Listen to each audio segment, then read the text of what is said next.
What's up, Narwhals, and welcome to what's probably one of your first assignments of the school year, creating a motivational quote poster.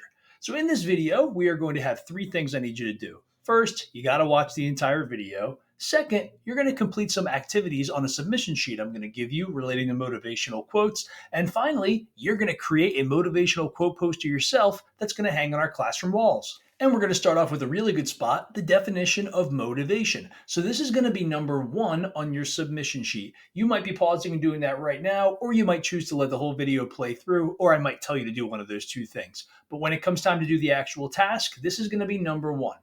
So number one is simply to copy both definitions of motivation that I'm going to give you.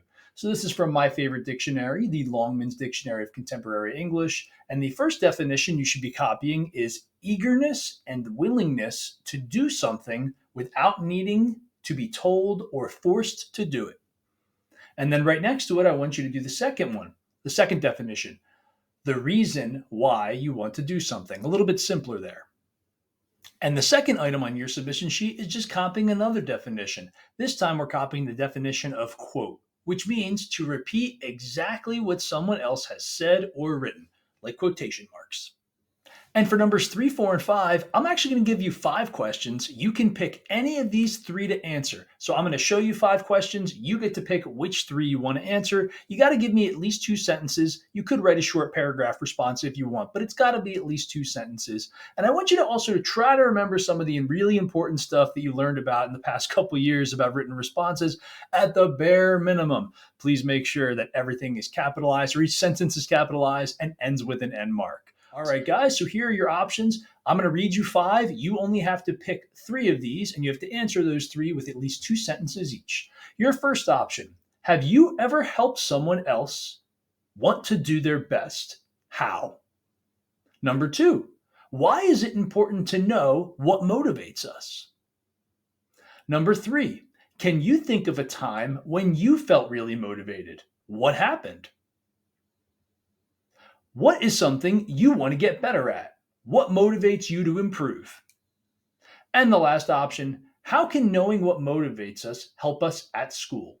You might have also noticed some yellow text pop up on the screen for some of those questions. Those are optional supports. So if you're feeling a little bit overwhelmed and you need a little bit of extra help, you could take a look at any of those yellow sentence starters, completely steal the way that that sentence starts, and finish it with your own words. If you even take all 3, that's completely okay with me. So right now you got to pick which 3 do you want to answer, and if you choose to, you can use those optional supports. All right, so for numbers 1 and 2, all you had to do is copy definitions. For numbers 3, 4, and 5, you had to share an answer to one of the questions you picked. For questions 6, 7, and 8, you're going to hop on your Chromebook and you're actually going to do a little bit of research to find some motivational quotes that motivate you. For numbers 6, 7, and 8, you're going to have 3 tasks. You are going to find a famous motivational quote which inspires you. It can't just come from you. It's got to come from something big. So you're finding the famous quote. Then you're going to identify the origin. Which person or movie or book or whatever said the quote or wrote the quote or whatever, how it came into the public first. So first thing, you're finding the quote. Second thing, you're identifying the origin. Third, you're going to explain the meaning. So you're going to explain what does it mean in the spot where it says what does it mean. Now the quote can come from pretty much any source that is famous. You can do a book, you could do TV, you could do movies, it could be comic books, it could be video games, it could be athletes, it could be sports, it could be pretty much anything that comes from an outside source and that you find motivational or inspirational. And you got to be able to explain why. So you're going to use the internet to find the quotes, and then I also want you to use the internet to double check and make sure that the person that you think said the quote or the movie or book that said the quote is actually the source that said the quote. So again, you are looking up the quote, double checking you have the right origin or book or person that said it. You're going to explain what the quote means, and you're going to do that 3 times. This is for questions 6, 7, and 8. And after you've done your 3 quotes, you're actually going to choose one of those quotes to turn into a poster. You probably noticed there's that blank box on the bottom of the second page. That's where you're going to plan to create a motivational quote poster. You can see on the screen some of the other ones my previous students have done. I'll give you a second to take a look. So just to clarify, in that number 9 box, you are going to do a rough draft. You're kind of going to sketch it out and plan it just in pencil. It should take about 5 or 10 minutes. You're going to select your favorite of the three quotes that you just identified from the previous questions. You're going to pick your favorite one, and you're going to, in that box, design a motivational quote poster that's actually going to hang on our wall for the rest of the school year. So pick your favorite quote, and in that box, kind of look at it and decide what you're going to draw, how big the text is going to be.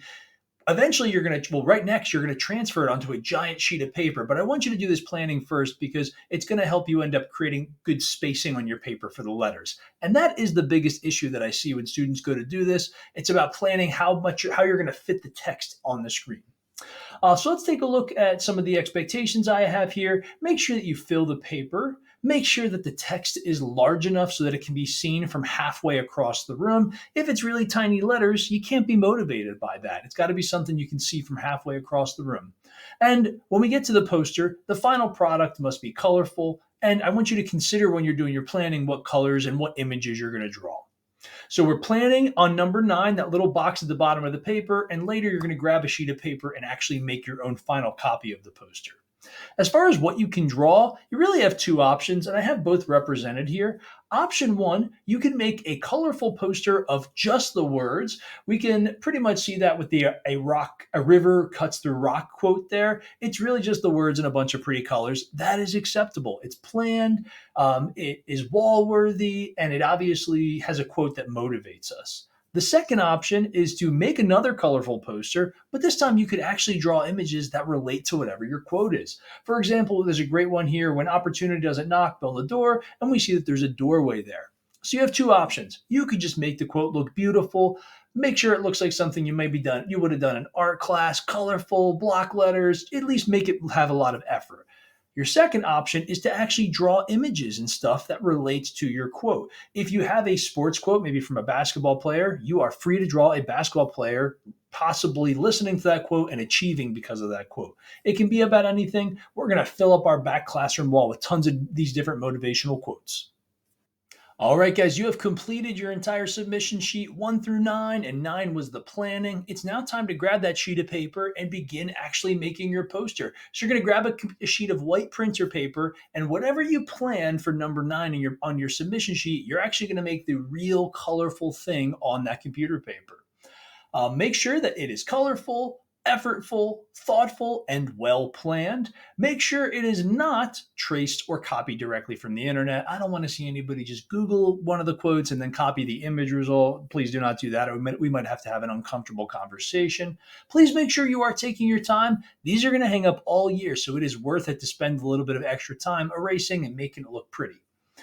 If you make a low effort attempt, or if you miss any of the other major expectations, you and I might have to talk, and you might have to do the assignment again or fix parts of it. So make sure you're doing it all.